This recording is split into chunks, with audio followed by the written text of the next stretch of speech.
South Africa is reeling in disbelief after an explosive revelation shook the nation to its core. The widow of the late Nathi Mthethwa, a respected figure whose sudden death left many unanswered questions, has finally broken her silence, and her accusations have sparked an uproar across the country. In an emotional press appearance held outside the Mthethwa family residence in Durban, Mrs. Zwa, dressed in black and holding a framed photo of her late husband, faced the crowd of reporters and mourners who had gathered, her voice trembling but resolute. "I've been quiet for too long," she began. "I have carried pain, fear, and secrets that no widow should ever have to bear. But today, I will not be silent anymore. Julius Malema and President Ramaphosa must tell this country the truth about my husband's death." She continued, her tone hardening with conviction. "Before Nathi died, he was restless. He knew something was wrong. He told me several times that he had uncovered things that could destroy powerful people, things that some would do anything to keep hidden. He mentioned names. He was scared, but he said justice had to prevail. A week later, he was gone." According to sources close to the family, the late minister had received several threatening messages and mysterious phone calls prior to his death. One of his close aides, who spoke anonymously, confirmed that Mthethwa had planned to meet someone very high up in the political chain, a meeting that never took place. Mrs. Mthethwa revealed that the night before his death, her husband made a chilling statement that still echoes in her mind. "He looked at me and said, 'If anything happens to me, don't believe the official story. The truth lies in the hands of two men, Ramaphosa and Malema.' I thought he was being paranoid, but now I know he was trying to warn me." Her claims have thrown the political establishment into chaos. Both the ANC and the EFF have been scrambling to issue statements and manage public reaction. The EFF in a swift response labeled her statements a desperate and unfounded attack motivated by hidden political agendas, insisting that Julius Malema had no involvement in the affairs.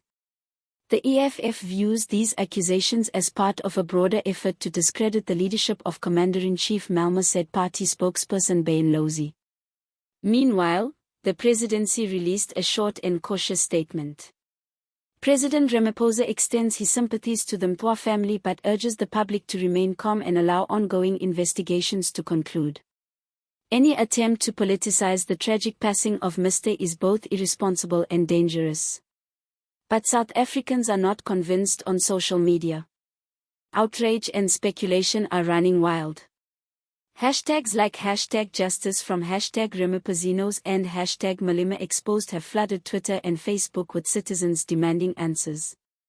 Protesters have already gathered outside the union buildings calling for an independent inquiry led by international investigators. Political analysts warn that this development could have far-reaching consequences.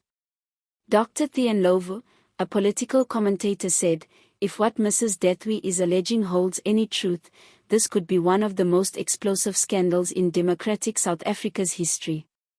It raises questions about corruption, betrayal, and the dangerous intersection between power and secrecy."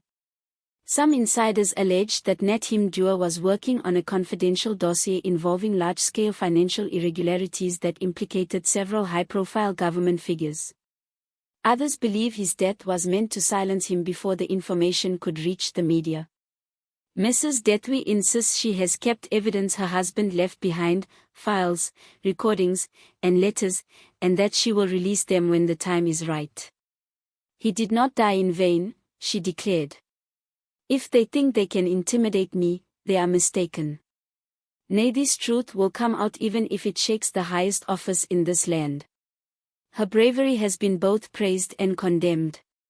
Supporters have called her a heroine of truth, while critics accuse her of exploiting grief to score political points. Yet regardless of public opinion, her words have reopened a world that South Africa thought was beginning to heal. In the streets of Johannesburg, Cape Town, and Durban, ordinary citizens are talking of little else.